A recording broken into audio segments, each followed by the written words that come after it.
नमस्कार दोस्तों। तो हमारी आज की कहानी दान का भाव। एक शिव मंदिर के पुजारी जी को भोलेनाथ ने सपने में दर्शन दिए और कहा कि कल सुबह नगर के सभी भक्तों, विद्वानों, दान पुण्य करने वालों और साधु महात्माओं को मंदिर में जमा करो। पुजारी ने शहर में मुनादी करा दी कि महादेव का ऐसा आदेश है। शहर के सारे गणमान्य लोग अगली सुबह मंदिर पहुंचे।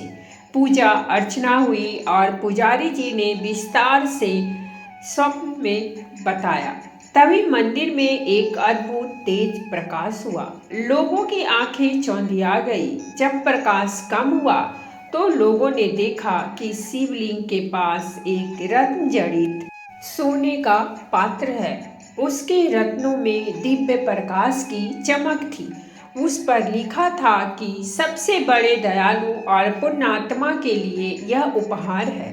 पुजारी जी ने वह पात्र सबको दिखाया और बोले, प्रत्येक सोमवार को यहाँ विद्वानों की सभा होगी। जो स्वयं को सबसे बड़ा धर्मात्मा सिद्ध कर देगा, यह स्वर्ण पात्र उसका होगा। देश भर में चारों ओर यह समाचार फैल गई। दूर दूर से तपस्वी, त्यागी, व्रती, दान पुण्य करने वाले लोग काशी आने लगे। एक तपस्वी ने कई महीने लगातार चंद्रयान व्रत किया था। वह उस स्वर्ण पात्र को लेने आए। जब स्वर्ण पात्र उन्हें दिया गया, उनके हाथ में चाहते ही वह मिट्टी का हो गया। उसकी ज्योति नष्ट हो गई। लज्जित होकर उन्होंने स्वर्ण पात्र लौटा दिया। पुजारी जी के हाथ में जाते ही वह फिर सोने का हो गया और रत्न चमकने लगे। एक धर्मात्मा ने बहुत से विद्यालय बनवाए थे, कई सेवा आश्रम चलाते थे। दान करते करते उन्होंने काफी धन खर्च कर दिया था। बहुत सी संस्थाओं को दान देते थे। अखबारों में नाम छपता था। वह भी स्वर्ण पात्र लेने आए, किंतु उनके हाथ में भी जाकर वह स्वर्ण पात्र मिट्टी का हो गया।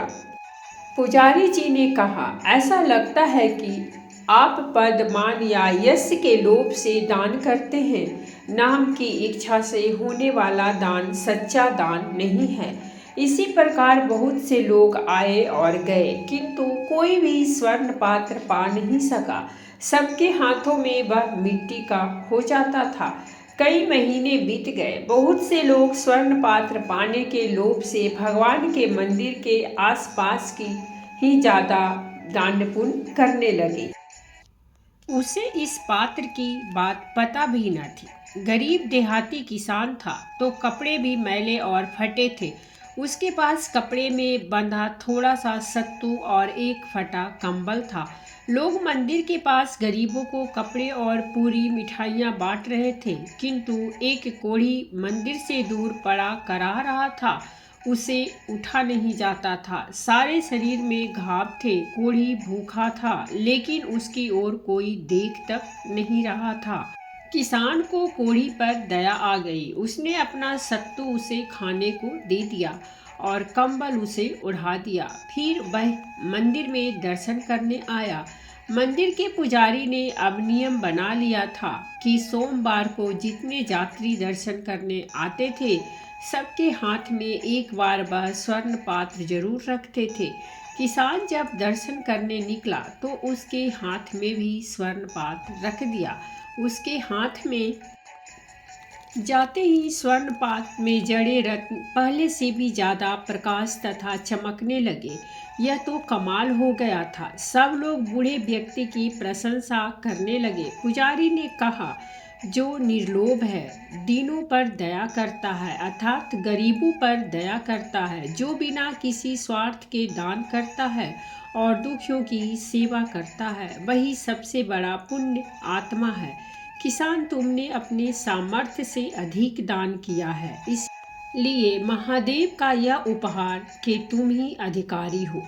दान का रहस्य निस्वार्थ दान में है। कभी ये न सोचो कि मुझे दान से क्या लाभ प्राप्त होगा। दान करते समय अपने आप को उस परमात्मा का सेवक समझे। हम अक्सर सोचते हैं कि यदि हम भी बहुत ज़्यादा संपत्ति वाले होते तो इतना दान करते, अनेक पुण्य कर्म करते। दानशीलता के भाव का संपत्ति से कोई सरोकार नहीं।